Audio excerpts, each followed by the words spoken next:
The Toronto Islands are unlike any other part of Toronto, from the fact that they are only accessible by boat to the banning of all motorized vehicles not required for service.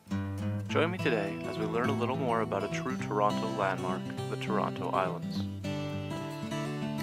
Despite only being accessible by boat, the island does possess a community of homes which just as easily could not have existed today.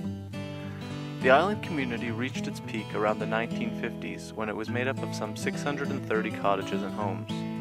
In addition to established businesses including a movie theater, a bowling alley, a grocery store, hotels, and dance halls.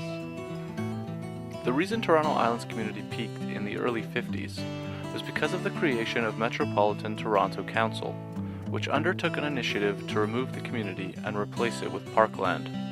The construction of the Gardiner Expressway had removed many acres of parkland from along the Toronto waterfront. The island's land was allocated to replace it. In 1955, the city transferred the island land to the Metro Parks Department, which began to demolish the homes of leaseholders that had given up their leases or those whose leases had expired. By 1963, all island residents willing to leave had gone, and those remaining began to fight the Parks Department's plan to remove their homes. After nearly 40 years of legal battles, the Toronto Island community was rewarded when the Government of Ontario passed the Toronto Islands Residential Community Stewardship Act, which allowed island residents to purchase 99-year land leases from a corporation known as the Land Trust. Elizabeth Amer has been a Toronto Island resident for more than 40 years and is personally familiar with the history of the island involving the Metro Parks Department and the 99-year land leases. When the regional municipal government, Metropolitan Toronto, was created in the mid-50s, it took over the island from the City of Toronto as a park. It was actually the only park that they had. The Parks Commissioner of the day, Tommy Thompson, decided that you couldn't have a park with houses in it, notwithstanding the fact that this park had houses, and that the two had been quite harmonious and complementary. No one was really aware of any conflict between the uses. He decided, oh no, this will all have to be cleared away. And why did he decide to do that? Well, I'm sure I don't know, except that it was the 50s. Planning of the day was not very progressive in the sense that it didn't value mixed use, either mixed land use in the sense that you would have parks and people, parks and residential together in harmony. And it wasn't that people didn't fight; they did fight, but there wasn't a real tradition of fighting City Hall in the 50s. And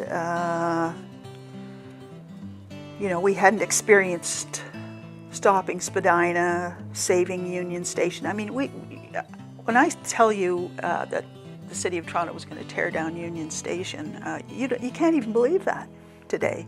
You think, what?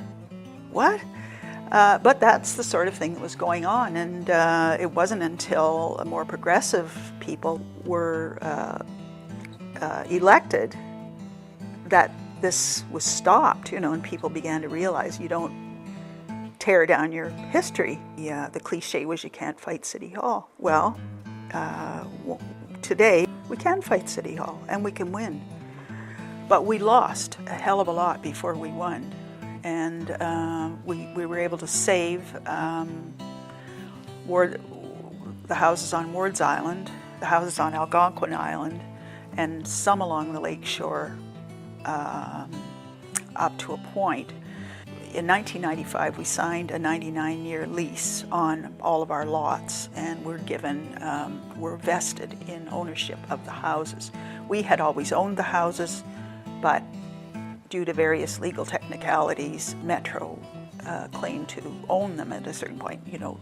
It's our land. We've got valid writs of possession for the land, and your house, if you want to keep your house, move it off the land because it's our land. If you don't move it, the house becomes ours. So that was the position. And So we had to be vested with ownership of the houses by the provincial government when it decided that the houses should stay. When Metro took over, it was 1952. When we signed the 99-year lease, it was 1995. So that's a long fight. Today, island homeowners are saddled with many rules and regulations in owning their homes. Among them, homeowners may not pass on their homes to anyone other than their immediate family. If homes are not passed on to spouses or children, islanders can't choose to whom they'll sell their homes. Sales are regulated by the Island Trust, which oversees a public list where buyer and seller never meet. As well, under the signed lease, islanders are required to occupy their homes for a minimum of 220 days per year and must designate them as their principal residences. Island living, however, is not without its perks. In addition to being a small and close-knit community, the island is incredibly beautiful. It is full of parks, beaches, and clubs. And despite its small size, still boasts 2 cafe restaurants.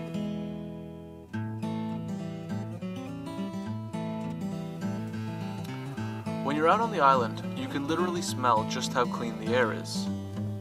A lot of this has to do with the fact that you won't see a lot of these. The island is one of the largest pieces of land in the world where motorized vehicles are banned if not required for some kind of service. Biking is the major form of transportation. The Toronto Islands are truly one of Toronto's landmarks, and any mainlanders who have not yet made the trip out should definitely do so as soon as possible. I'm Mike Warner, and thanks for watching.